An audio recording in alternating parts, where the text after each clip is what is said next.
Hello, everybody. Welcome back to another podcast. We can't thank you guys enough for tuning in every week with us. Today's episode, we have a really special guest. Her name is Sophia Barrios, and she is the VP of Measurement Products at Technique FMC here in Houston, Texas. She is highly recognized for building high-performance teams by fostering an energetic, positive, and dynamic work environment. She brings extensive experience in diverse culture environments with international working experiences like in Asia, Australia, the US, Brazil, and Latin America. She's part of the emerging leaders in energy transition and ESG committees at PISA, and she's also a mentor at the Women in Energy Network. Sophia feels passionate and inspired about driving and leading changes to transform our industry to provide clean energy to the world. She considers herself an energy transition leader, and we're super excited to get to know her story. Sophia, thank you so much for joining us today. How are Hi. you doing? Very good. Hi, Jamie. Hi, Massiel. Oh, so good to hear. Well, let's just start right in. And why don't you tell our listeners a little bit about yourself, where you're from, and what was life like growing up in Venezuela? Yeah. Thank you. Thank you so much first for having me here. This is a pleasure, really a pleasure to be able to have the opportunity to share my story. So yes, I'm Venezuelan, and how was life there? How I grew up there. So I'm glad to say that I actually grew up in the rich Venezuela before the situation today. So before that was actually before the Chavez revolution. Before I left, I had an amazing opportunity to being educated there, highly educated in Venezuela. And life was great. So we have an amazing country with lots of opportunity, lots of international companies in our country, and it was amazing because Venezuela is a beautiful country with a lot of natural resources, beautiful places, and it was full of opportunity at that time. So I didn't want it to be out of the party. I wanted to be part of the that amazing industry that we had before everything that is going on today. So, what was your first job in the oil field after you graduated? Did you go to the field or did you go work for an operator? Absolutely. So my first job was in sales. I was selling surface wellheads. So I was going to the rigs, I was going to rig meetings. I had the opportunity to go to a shallow water rig in the Maracaibo Lake. Lots of hands on the weeds, understanding how the business worked. And I was selling wellheads. That was my job. I love it. Lotus relationship building in that job opportunity. It was a great environment to work, lots of international companies. So I was handling international operators. So I used to work for a company at that time was called ABB Bedco Gray. It was a company that belongs to ABB. Then that division was actually sold. And today that division is part of Baker after being part of many other companies, GE or yeah. So that's where I started my career in oil and gas in what was that? 2000, the year 2000. What What was was your your first 20, impression of the 20 years field? ago. Wow, 20 years ago. Yeah. Yeah. What was your first impression of being in the field? Was it looked weird upon for a woman to be in the field and selling, or was it a pretty normal cultural thing in Venezuela? Um, Actually, I want to say that Venezuela is a very feminist country. So it was not weird to see women in the field. However, obviously, it was predominant male.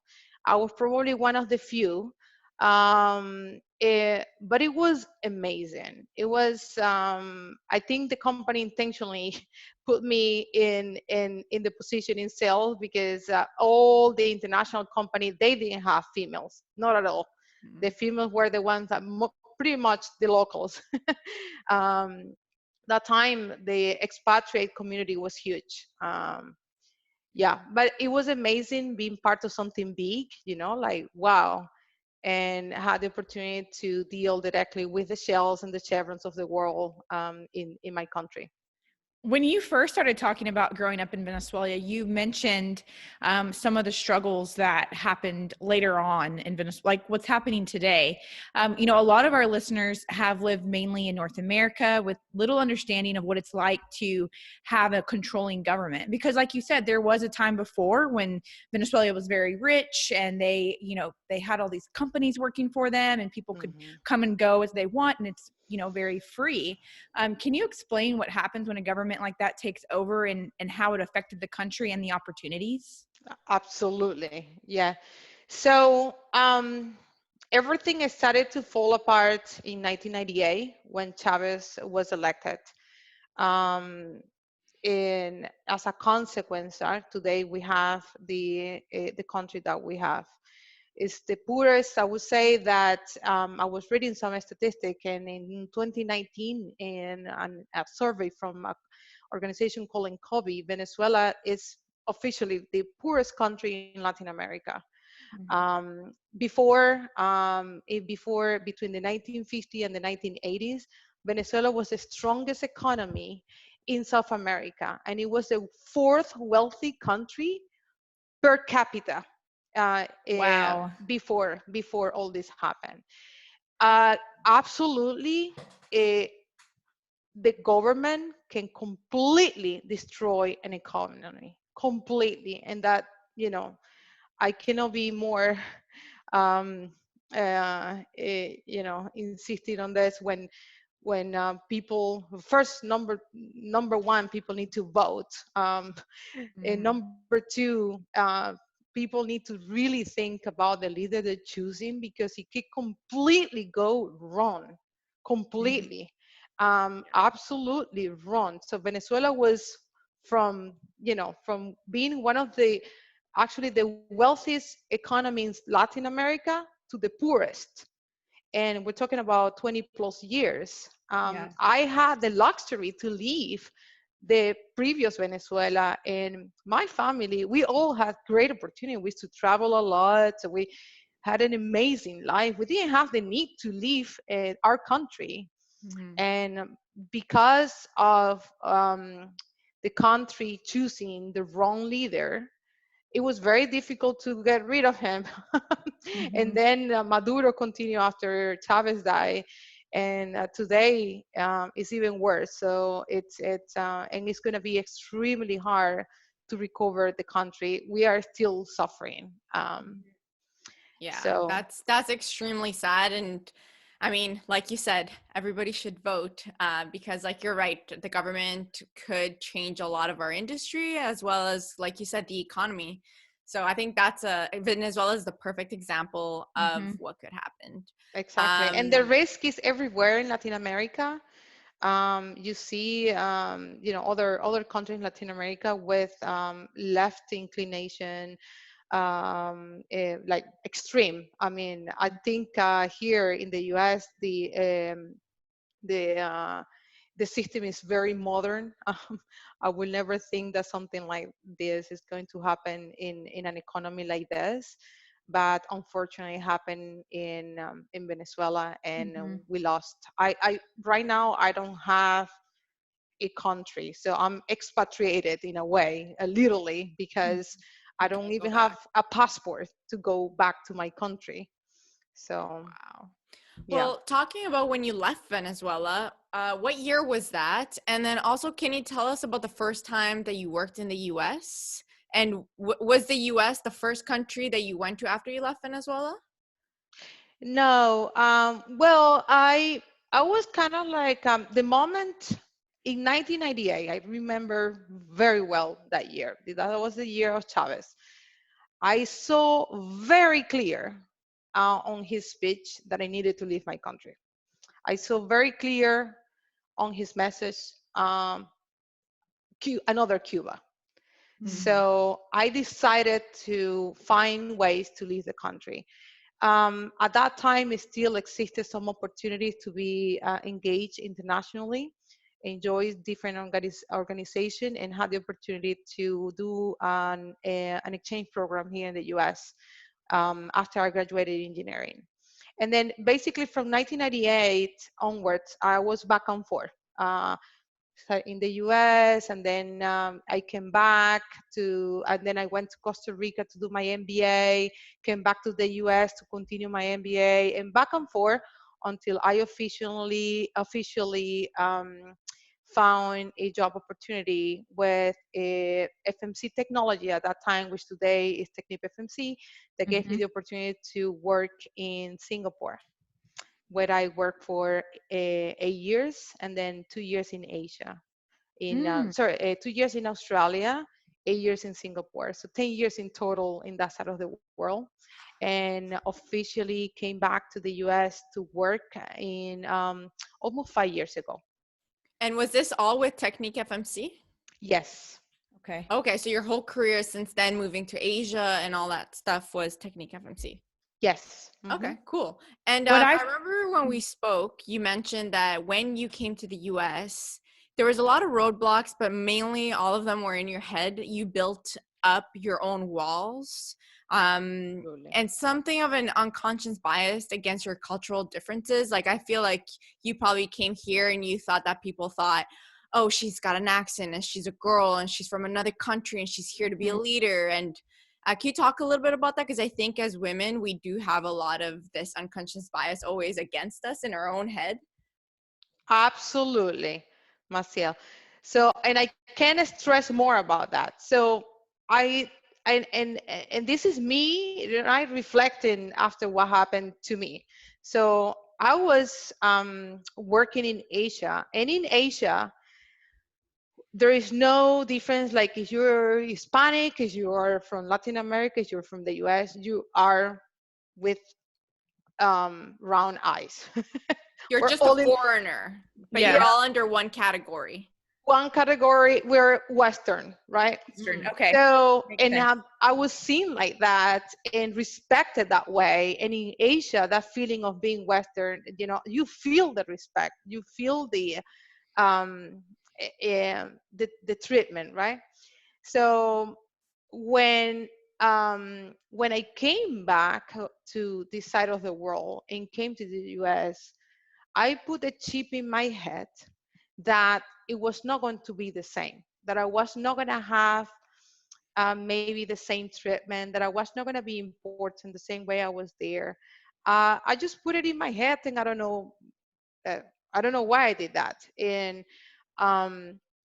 it's it's that bias that Hispanic people are probably not well seen in the US. Everybody's called Mexican, and I'm Venezuelan. I mean, that type of thing. But I decided to put it on my head. I don't know why.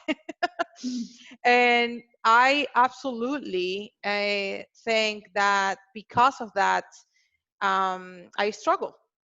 I struggled on my first job that I had when I came back. It wasn't me, the person that was trying to deal with. And I was remember telling to my boss at that time, I need like a how do you call that when you come back, or when you go to a country, the company give you like a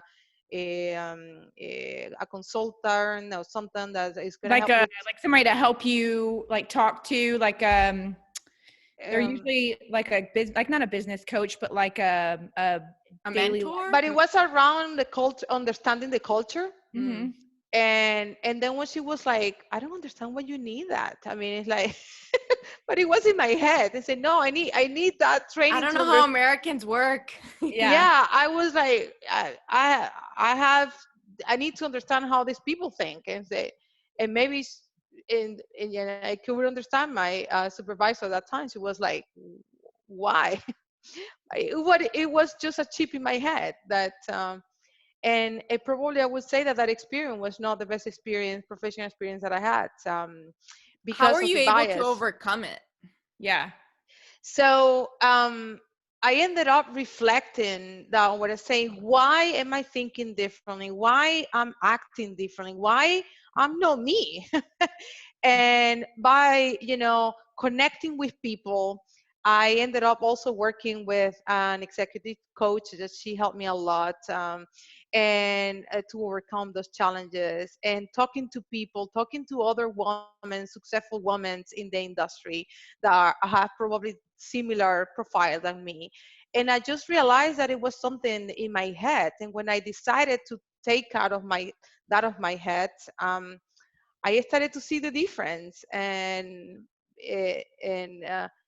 you can really see how much you can impact your mind Mm. when you understand your biases. Is a bias normally, yeah, our unconscious bias. So when I started to have to bring that to my conscious mind, that I started to change. And I think we do that as women a lot. And I think we do that as business professionals a lot, man or woman. I mean, you walk into a room, you give a presentation, you mess up on one line, and then you see some people who keep talking, and you see some others that stop and they're like, oh, I just messed up. And the whole room's like, you messed up? I didn't know that. But in your head, I mean, that's just a small example of something that very similar to the same feeling. Like, you think people are thinking these things about you, but really they aren't. But in your mind, you make up this idea, and it sounds like that is kind of, what held you back there at the beginning. Absolutely. I have a question on your husband and your family. So you were in Venezuela, then you moved around Australia, Asia, then you came back to the US. Clearly, you were with Technique FMC the whole time. So obviously your career was taking off and it was leading. How was that with balancing with your husband's career as well? And did he, I guess, quit his job or get a lesser job to follow you around, or how did that work? So first, I have to say that I'm absolutely lucky. I think I mentioned to you that the other day, when I did my MBA. That was long time ago. I graduated of the master and the mister, with the master and the mister. Uh, So literally 1 week after I graduated from my MBA, I got married. So it's a long story, but at that point in time, I think my husband and I have done an amazing job in understanding each other. And I have to really say that he was very open-minded to support with the opportunity that we had at that point in time. And at that point in time, we both went to Asia, and he had the amazing opportunity to do his MBA in Asia. Mm. So we always try to find the way to balance and to give the opportunity to each other. And there is always like time, like, okay, there is this opportunity. That was an amazing opportunity for both. We took it, and with, very open-minded. And then now that we're back in the US, he's having also great professional opportunity here. So we're very clear, and that sometimes is opportunity for one, sometimes opportunity for the other, and we support each other. But I have to be really have to be very honest to say that I'm very lucky to have an amazing husband that support my career. We see that a lot in our guests, and they always talk about how supportive the husband is. And I think that says a lot to those who, especially for women, that have that confidence and can build their career outside of, their daily family tasks that they have to take, to have a supportive husband. So that's really great to hear. I want to ask you something kind of back to your childhood. So, growing up in Venezuela, you had opportunity at that point. You saw what ended up happening and you had to leave.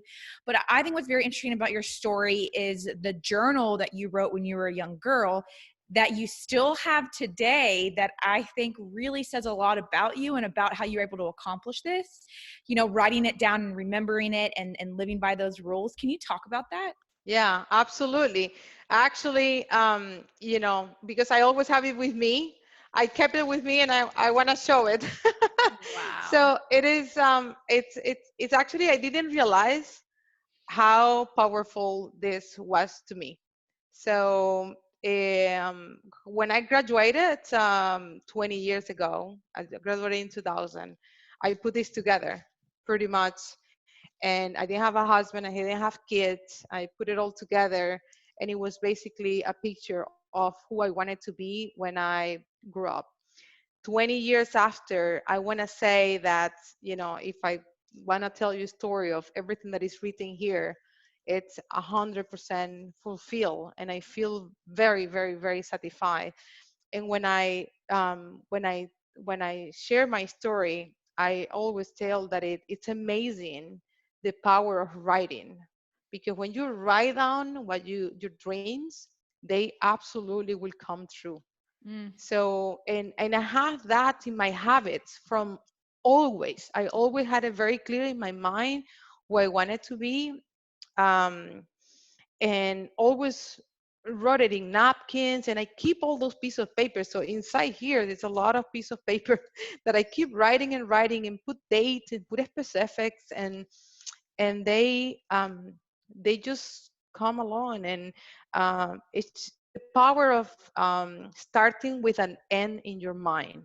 Mm. And That's really cool. I think everybody should do that. And I think, like you said, there is a lot of power to writing things down. And like, that's why they always say, write down your goals, Mm-hmm. have a vision board. Like, I feel like we all hear it, but it's very, very true that you wake up every day and you see your vision board of who you want to be when you grow up or what you want to be doing in the next 10 years. And your mind will be, always constantly thinking of where you're going to get and what you need to do to get there. So it's a constant reminder of your goals, which I think is awesome. And I think you had mentioned you had written down like you wanted X amount of kids, you wanted to be married, you wanted to move to another country, you wanted to travel, you wanted to find a good husband, have a great career, learn English. Just like so many yes. things, like you said, and all of them have been accomplished. I think that is such a cool story. I remember when you first shared that with us. I was like, Yeah. that Actually, is so I cool. didn't speak any English when I wrote this. It's in Spanish. So, That That's is yeah. really amazing. cool. Mhm. So I wanted to talk a little bit on diversity and inclusion. I know when we last spoke, you mentioned that Technique FMC is a forward-thinking company, especially when it comes to diversity. What do you believe is different at Technique FMC? And also, what should other companies be doing in this space in order to get better and, change the workforce to feel more diverse and included within the industry? Yeah. No, absolutely. My company had a great reaction about the diversity and inclusion situation that happened this year. Immediately, our leaders reacted and encouraged all of us to have a dialogue. And the company has clear objective about diversity and inclusion.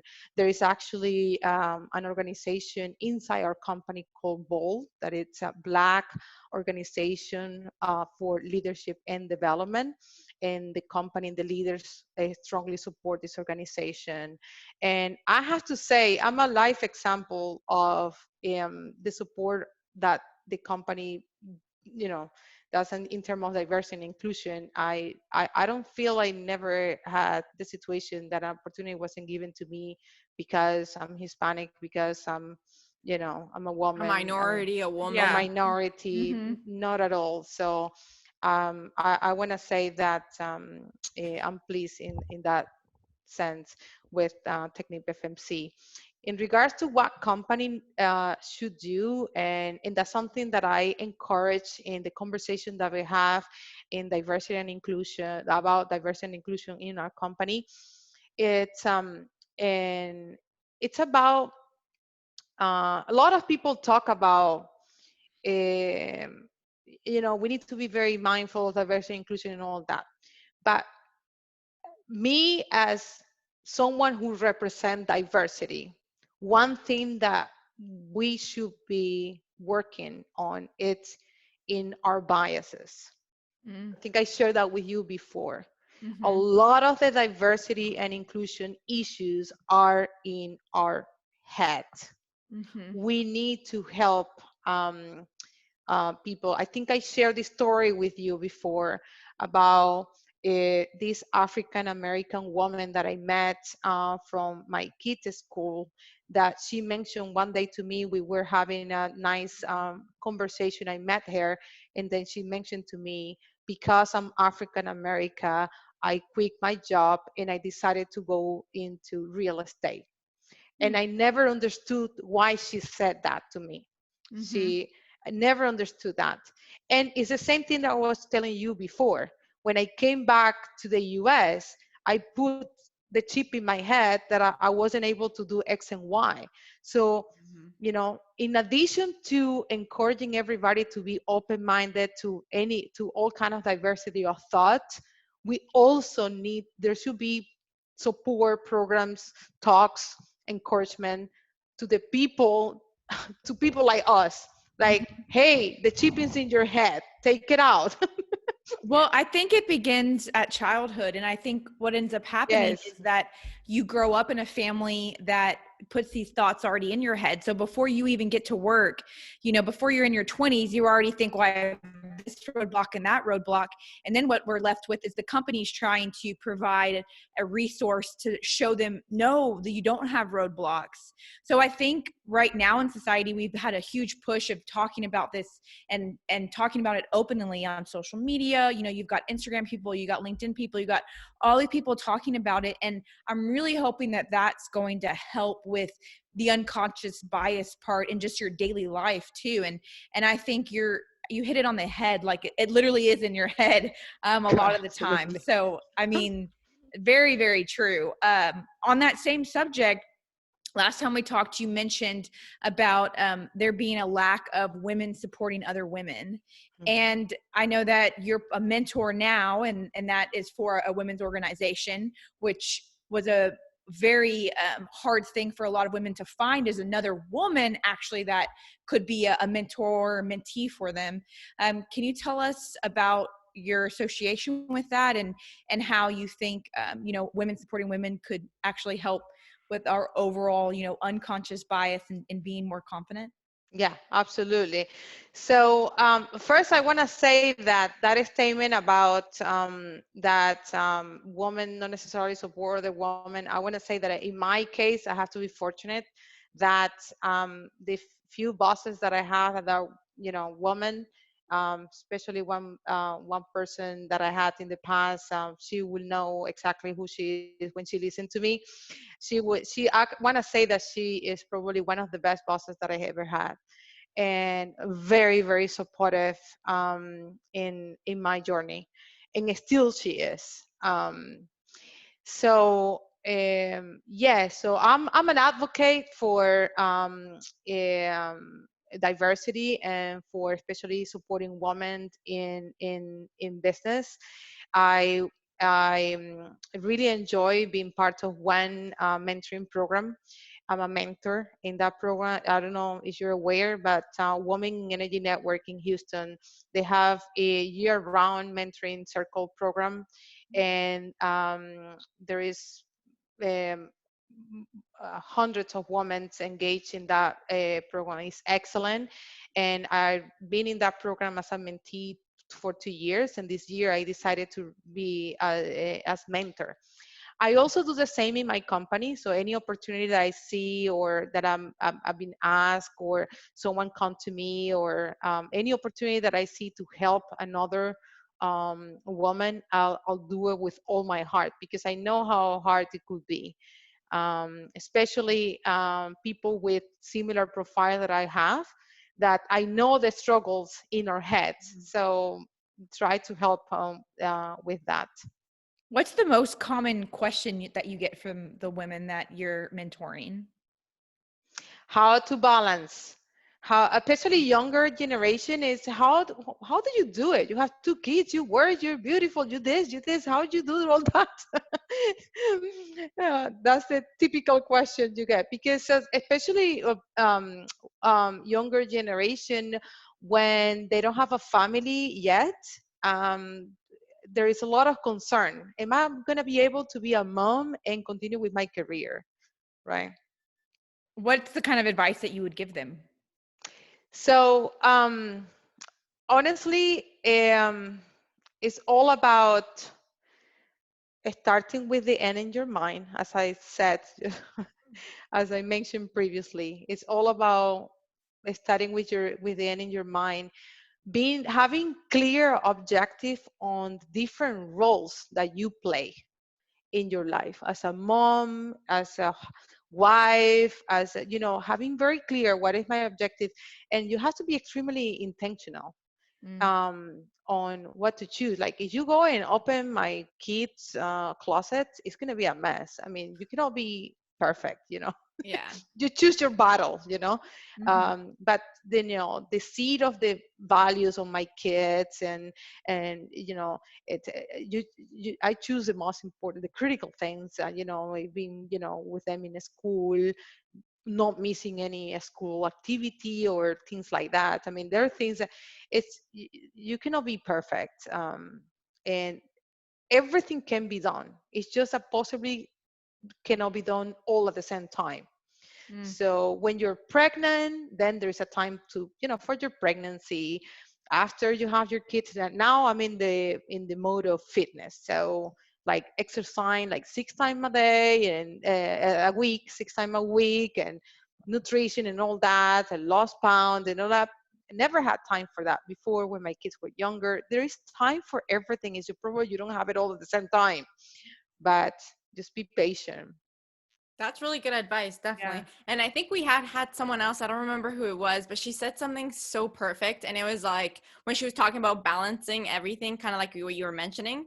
She said, like, maybe I don't make my kids like homemade baked cupcakes to bring Yeah. to their friend's house because I have to buy it at HEB and like I buy it pre-made, but I'm a working mom. And I think that's kind of what it like what you meant about like my kids' rooms may not be super clean. It's like Yeah, there's some sort of balance that something's got to give, yeah, but overall you're a great mom because you make sure to be there for them and you're also showing them how hard you're working, which yeah.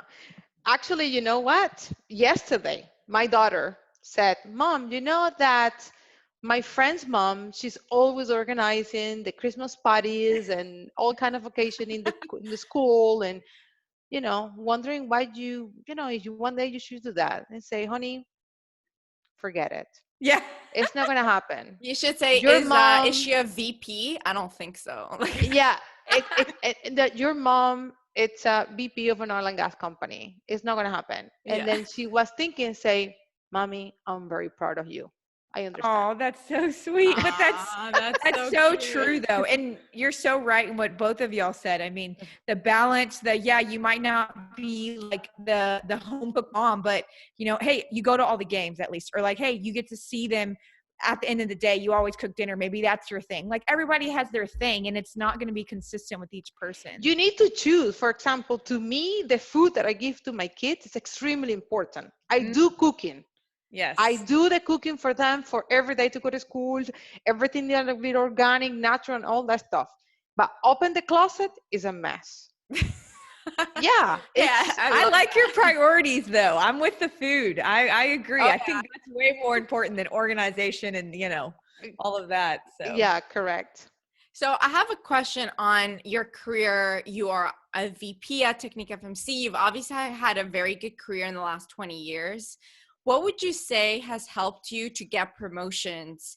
And I think maybe even for both men and women, but for at least for Jamie and I, is like we always ask for things like, hey, when's Mhm, my next promotion? Like, how do you advocate for yourself without being too pushy at the same mhm, time?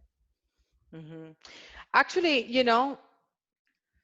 um, I want to say that until now, um, I want to say that maybe until probably 2 years ago, I was the typical woman waiting for someone to pat on my shoulder. "Oh, you did amazing. Let me see if I can do something for you." Yeah, Um, that, that's that me. that's pretty much how my entire career happened, and I deliver. So anything that is on my hands is gonna happen. That's for sure. I deliver. I would say that because of that. That made me, navigate my career because I make things happen.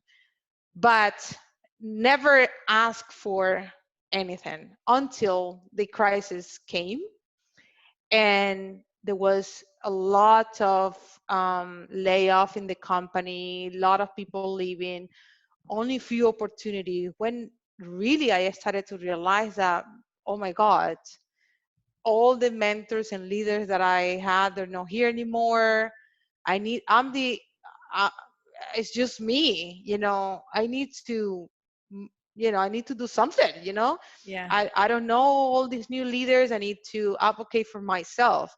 And then I started to get engaged with, maybe, yeah, I would say 2 3 years ago, with with executive coach, with all kind of network. And I realized that I needed to wake up and say, hey, Sophia, wake up. Nobody's going to come to you and say, oh, poor Sophia, I want to give you opportunity. No way. And I started to realize that I was a typical woman in silence, just waiting for someone to, sponsor me just magically. No, you need to be your own advocate. You need to promote yourself, and you need to speak up and show and share about your dreams, your career development, desires, aspirations. Because if you don't do it, nobody's going to know. Nobody's going to Mm-hmm. know. No, yeah, you're 100% correct. And I can say, just from my past experience, I've had people that like, oh, but we thought you were comfortable doing the sales role. We thought you liked it. And it's like, well, no, I mean, I did this, and this, and I thought you were going to give me this, but if you never told them, then how are they going to know that you actually wanted to maybe go into marketing, but you've always done sales, but you never told anybody that. So I think it's very Absolutely. true. You need to be very clear and very transparent on who you want to be, and what your career's aspiration are every time you have the opportunity to say it. And it's very important, extremely important, to have the end and your Yes. end goals in your mind, so you can clearly communicate, this is who I want to be. And you can have to clearly identify where your gaps are Mm-hmm. to get to where you want to go. And so people can help you Gotcha. to No, close that's those that's gaps. great. That's great advice. And just to close off here on our last note is, what advice would you give, let's say your kids, let's say they were a little bit older, they're going into college. What advice would you give them if they were looking into joining our industry, now that you obviously know how cyclical it is, how it's pretty cutthroat, and kind of just like looking at the future of oil and gas? What advice would you give them if they wanted to join the industry? Yeah, actually, what a casualty. You know that my son asked me this morning, yesterday, when we were going to school, say, Mommy, what your company does? And I seen the content that he's seeing in science, Mm. in geography, and everything. I've been like shocked on how, they're they're How pretty they're much taught. are they're pretty much, yeah, how they're taught. They're pretty much telling in the school, um, the future is going to be all about, renewable, oil and gas, oil, it's fossil fuel, eh, It's it, done. It's it's dead. is Yeah. that, or we need to find it. Actually, literally, there's a video that said we need you to start thinking how we can stop using fossil fuel and Wow. start using renewable. It's very shocking, the videos, but it's reality, right? That's where we're going in the future. So my son asked me the question. He asked me two questions: what your company does, and is your job fun? Hmm. So, and I said, my company helped to bring energy to the world. Um, that's what we do. We are in the process, we're in the transition of helping the world to bring other sources of energy, to, or bring energy the way we do it, but in a cleaner manner, right? I didn't go into the detail, but is my work fun? It is. So oil and gas industry has done amazing things in the past. We were, and we still are, the industry that make things move economies. Mm-hmm. Because of oil and gas, a lot of economy develops, or Mhm. cars, phones, plastic, computers, you name it. Anything that means development is related to oil, to energy. Mhm. Yes, we need to do it better. We need to do it cleaner, and we probably need to find other mix of energy sources. And hopefully, the dream for everybody is that everything is 100% renewable in the future. But we all know that for decades, oil and gas is going to be an important piece in the mix. So yes, it's a very cyclical industry, but it's the industry that do big things. It's amazing to be part of huge and big things that help the world to develop and to grow, right? And this is not going to be the exception. We're going to do it again and again. Yes, I mean that's how we feel about the industry as well. We make this world work, and I you know it's disappointing that right now they're teaching the kids that. It's disappointing because of everything that we have done to even provide for those schools as an oil and gas company. Especially in Denver alone, the statistics on the money that it's provided to those schools is over like 600 million from oil and gas companies. They want to completely just wipe that out. But I really appreciate, you know, you saying that, and you, you know, even talking about how it's going to be a mix, but at the end of the day, you know, we're able to do these things, and technology is able to be where it is today because of oil and gas. 100%. Absolutely. iPhones would not even be around if it wasn't for oil and gas. So, And you know, we are going to enable the future. yeah. Yeah, the world need us. Mm-hmm. Yes. So, you know, thank you for sharing that. And thank you so much for taking the time to come on the podcast today. And we just loved hearing your story and your background and how, you know, diverse you are too. It's just amazing to hear everything that you've done. So just thank you for coming on. Thank you so much for the opportunity. Yes, thank you so much, Sophia. Again, really appreciate you coming on. And more importantly is everybody should go write down their goals, write down your 5-year plan, your 10-year plan, your 20-year plan. 20-year plan. Like, you know, write down those goals and make it happen, because you can make anything happen as long as you work behind it and you hustle every day to get to your goal. Absolutely. Put it as your screensaver on your phone so you look at it. Yeah. Absolutely. All right. Well, thank you so much. Guys, if you haven't done so yet, please leave us a review on iTunes or follow us on Flipping the Barrel podcast on LinkedIn. And we will put all of Sophia's ways where you can contact her on LinkedIn. And yeah, it'll be all in our show notes below. So if you want any sort of mentorship, you know, or join anything related to PISA or WIN, you know, you can reach out to Sophia and see how she can help you, as she's a big mentor for women in oil and gas. So thank you guys again, and tune in next week.